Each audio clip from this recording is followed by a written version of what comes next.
Sobrang excited ko. Dumating yung headset mismo. If ever I had a video, would you think? So, hi guys! This is the package. Let's open it. Yan, dito na lang natin siya. Yan. If okay. Yan. Oops, may bubble wrap pa ulit.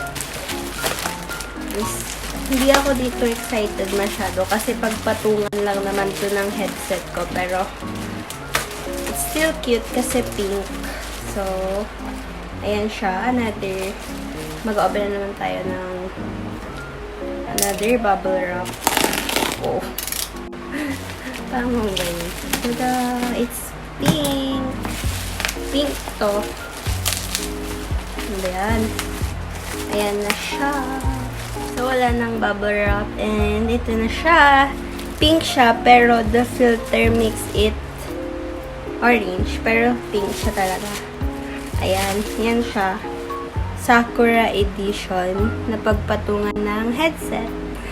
Sobrang excited ko. Dumating yung headset mismo. Ito yung magiging pagpatungan. So, buksan na natin to. Dito may tape siya. So, ika-cutter ko na lang. Yan. Ayan. Then, let's open it. Tignan natin. Rubber base AC 301 tower headset. Ayan. Yan yung itsura ng loob niya. Tada! Ito yung sa baba niya. Ito yung may sa baba niya. Ayan. Fantech nga pala yung tatak nito. Then, ito yung mismong body niya. Let's go. Ikabit natin. Wait lang.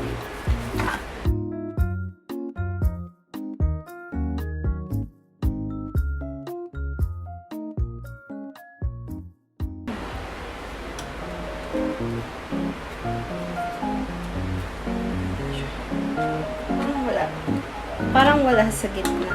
Ayan. Oops. Ayaw.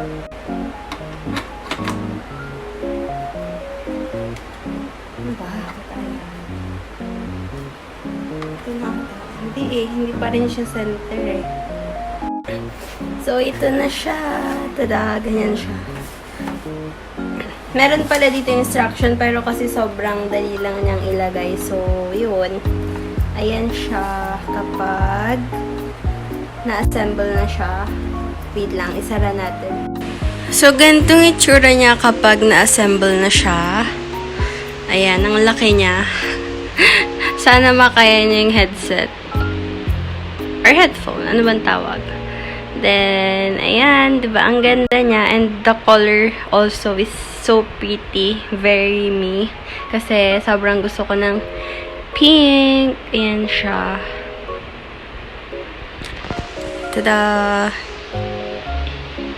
So, super mura lang nito. I think, nasa 300 lang yung bili ko sa kanya. And, it was perfect. So, thank you for watching my vlog. Bye!